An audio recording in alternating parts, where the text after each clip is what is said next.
Inilah saya akan menjelaskan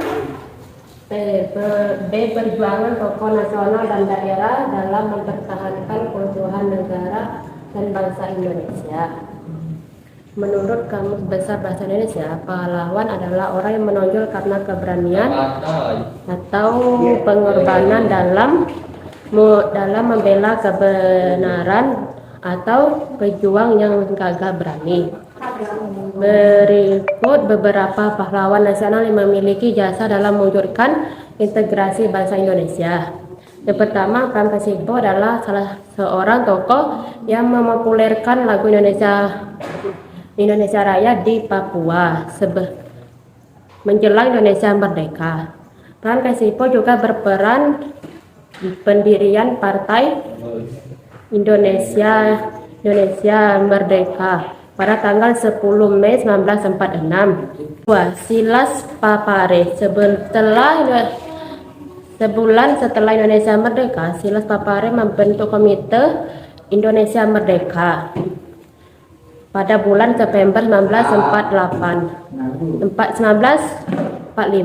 Adapun tujuan Kim adalah untuk menghimpun kekuatan dan mengatur pergerakan langkah perjuangan dalam membela dan mempertahankan proklamasi 17 Agustus 1945.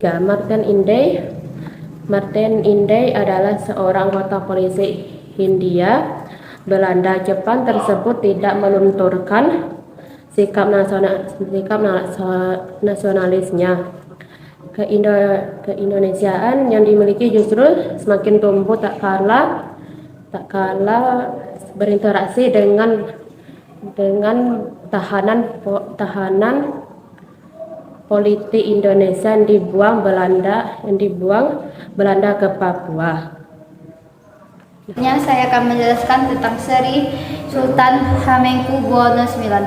Pada waktu Sultan Hamengkubuwono IX dinobatkan menjadi raja di Yogyakarta pada tahun 1945, beliau dengan tegas menunjukkan sikap nasionalismenya.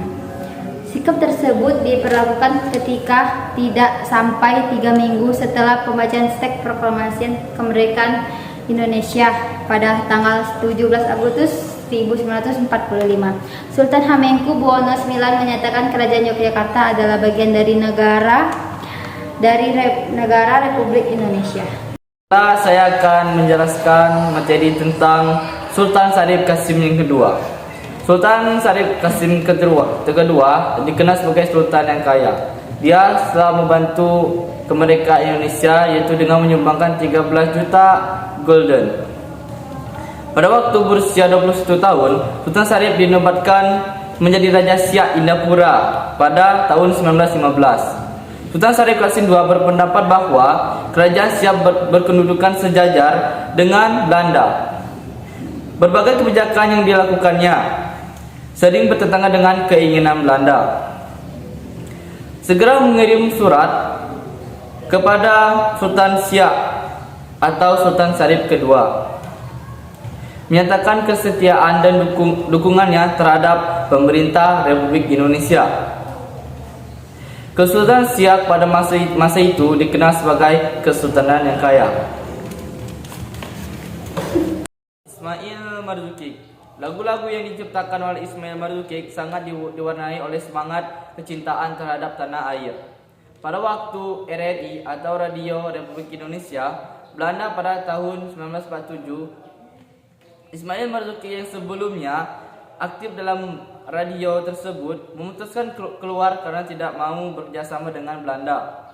Setelah RRI atau Radio Republik Indonesia diambil oleh Republik Indonesia, baru beliau mau kembali bekerja di RRI atau Radio Republik Indonesia. Lagu-lagu yang diciptakan oleh Ismail Marzuki syarat dan nilai-nilai perjuangan yang menggugah rasa kecintaan terhadap tanah air dan bangsa. Abdul Haris Nasution lahir pada tanggal 3 Desember 1918 di Huta Pungut, Kota Nopan, Tapanuli Selatan. Setelah tamat dari VIS, Nasution melanjutkan ke Holland Eri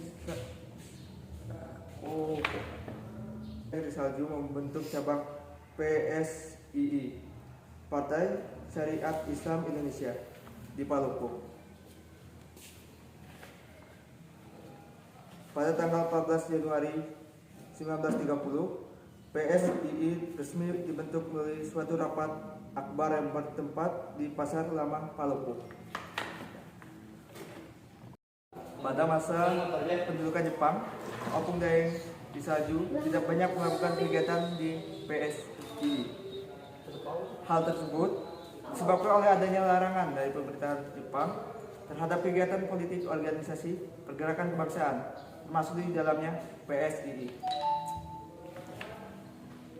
Kami mengenalkan tentang Ahmad Yani. Ahmad Yani lahir pada tanggal 19 Juni 1922 di Puerjono. Ahmad Yani meninggalkan sekolah di AMS bagian B karena harus mengikuti wajib militer yang diadakan oleh pemerintah Hindia Belanda.